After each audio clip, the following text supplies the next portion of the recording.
আজকের যুগে বেশিরভাগ মানুষই অফিস বা ঘরের ডেস্কে বসে দীর্ঘ সময় ধরে কাজ করছেন। কিন্তু জানেন কি, এই অভ্যাস আপনার শরীরের জন্য বিপদ ডেকে আনতে পারে। পিঠে ব্যথা, কোমরে চাপ, চোখে ঝাপসা দেখা, সবই এই দীর্ঘক্ষণ বসে থাকার ফল। আজকের ভিডিওতে আমরা জানব ডেস্কে বসে কাজ করা মানুষদের জন্য কিছু সহজ কিন্তু কার্যকর ফিটনেস টিপস। সঠিক বসার ভঙ্গি: চেয়ারে বসে থাকার সময় মেরুদণ্ড সোজা রাখুন, স্ক্রিন চোখের সমান্তরে রাখুন, পা মাটিতে সমানভাবে রাখুন, চেয়ারের ব্যাকরেস্ট যেন কোমর সাপোর্ট দেয়।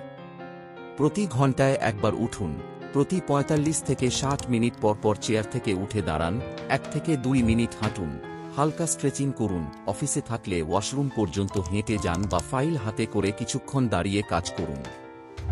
ডেস্ক স্ট্রেচ রুটিন: কিছু স্ট্রেচিং যা আপনি আপনার চেয়ারে বসেই করতে পারেন। নেক রোটেশন, ঘাড় ঘোরানো, শোল্ডার রোল, কাঁধ ঘোরানো, হাত আঙুল স্ট্রেচ, ব্যাক টুইস্ট, ঘাড় থেকে কোমর পর্যন্ত মোচড়ানো, লেগ এক্সটেনশন, চেয়ার থেকে পা তুলে সামনে ১০ সেকেন্ড ধরে রাখা। প্রতিদিন এই এক্সারসাইজ ২ থেকে ৩ বার করলেই রক্ত সঞ্চালন ভালো থাকবে। সঠিক খাদ্যাভ্যাস: দীর্ঘক্ষণ বসে থাকলে ক্যালোরি বার্ন কম হয়, তাই হালকা ও পুষ্টিকর খাবার খান। বেশি করে জল পান করুন, দিনে অন্তত ২.৫ থেকে ৩ লিটার। দুপুরের খাবারের পর ৫ থেকে ১০ মিনিট হাঁটুন। কফি কমিয়ে হালকা গ্রিন টি বা ডিটক্স ওয়াটার নিন। চোখের যত্ন: ২০-২০-২০ নিয়ম মানুন। প্রতি ২০ মিনিট পর ২০ সেকেন্ড ২০ ফুট দূরে তাকান। চোখে জলের ঝাপটা দিন। ব্লু লাইট ফিল্টার গ্লাস ব্যবহার করুন। মাঝে মাঝে চোখ বন্ধ করে কয়েক সেকেন্ড রিল্যাক্স করুন। অফিস শেষে ছোট এক্সারসাইজ: অফিসের পর ১৫ থেকে ২০ মিনিট ফ্রি হ্যান্ড এক্সারসাইজ করুন, যেমন জাম্পিং জ্যাক, স্কোয়াট, ওয়াল পুশ আপ, প্ল্যাঙ্ক।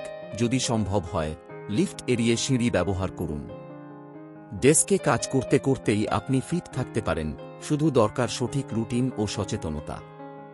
আজকের টিপসগুলো যদি ভালো লেগে থাকে তাহলে লাইক দিন, শেয়ার করুন, আর হ্যাঁ, আপনি কোন টিপসটি রোজ মেনে চলেন কমেন্টে জানাতে ভুলবেন না। আপনার সুস্থতা আপনার হাতে, আর আমি থাকব পাশে। দেখা হবে পরের ভিডিওতে।